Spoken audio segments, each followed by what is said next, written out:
sins, lahat ito, heart issues yan eh.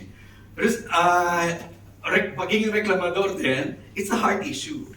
So sabi dyan, grumbling and complaining are expressions of, pagka meron ka rito lagi, pinapakita lang ito yung dissatisfaction mo sa tao at saka sa Diyos. Discontentment, you are discontented with God or with man. And pangatlo, most likely din, baka naman hindi mo talaga kilala ang Panginoon. Not knowing God and not knowing who He is, yung character niya. Kaya tayo reklamo ng reklamo, dahil minsan, nasa sitwasyon tayo na talaga namang kareklamo. Pero dahil hindi natin kilala ang Panginoon, hindi natin alam paano i-handle yun. So baka ganun din yung resulta. Pwedeng wala ang Panginoon sa puso mo, o pwede rin naman yung nandyan ang Panginoon sa puso mo, pero hindi mo siya gaano kilala. No? So yun yung nature ng respectable sins ng reklamo. No? So, sabi, example ng dissatisfaction and discontentment, no, sa Diyos. Alam natin istorya, no? I'm just showing you one highlight dito, yung verse. Paano ang mga Israelites nagreklamo? Alam niyo yung istorya ng Israelites, di ba? Yes. God brought them out from Egypt, and during the Exodus period, di ba, anong ginawa ni God? Di ba, sabi niya, I will bring you to the promised land that the beautiful land flowing with milk and honey. Gusto ko kayong dalhin doon kasi dyan sa Egypt, hindi nyo sarili teritoryo yan eh.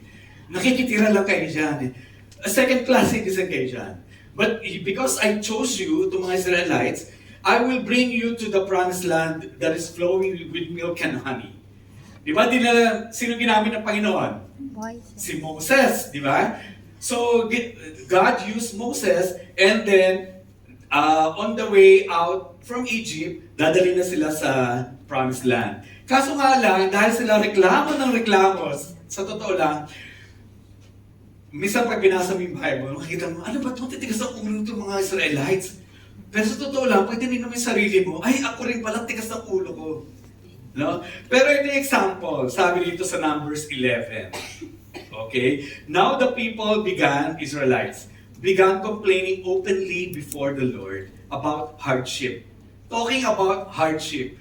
Eh doon sa Egypt nga, hirap na hirap sila eh. No? Pero nung nasa wilderness sila, dahil sila reklamo, God allowed them to go in the wilderness for 40 years. Pero doon, nahirapan din sila. Pero pag kukumpara mo yung hirap nila sa Egypt, mas mahirap doon kesa dito. When the Lord heard this, His anger burned, and fire from the Lord blazed among them and consumed the outskirts of the camp. No? Siguro kung ngayon gagawin ito ni God, siguro lahat tayo, takot na, ayoko na magreklamo. Pero sa kanila, kahit na ganyan, pinakita ni God yung galit niya, hindi pa rin sila natuto. Complain pa rin sila ng complain. So, ang complain, pwede kasi i-reveal nito. Sabi ko ito, example ito, eto nagko-complain sila kay God. Bakit niyo pa kami nilabas sa Egypt? Hirap na hirap naman kami dito. We are having a hard time here. Ang kinakain namin, mana. No? For ilang araw, ilang buwan, ilang buwan. Puro mana. Ikaw ba naman pakainin ka ng chicken rice every day for ilang taon? I'm sure magreklamo ka din. Or okay lang sa inyo? Okay lang ba? No, right?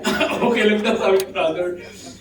Kahit ikaw, kahit gano'ng masarap itong pagkain na to, pag araw-araw yan ang kinakain mo, alam mo na yung lasa bago mo pakainin. Alam mo na eh. And magre-reklamo ka na talaga. Pero God allowed that to happen. Alam naman ni God yun eh, na titignan ko lang kung hanggang saan itong mga tao to. Kasi, ang problema sa kanila, hindi sila nagpo-pray, Lord, pwede ba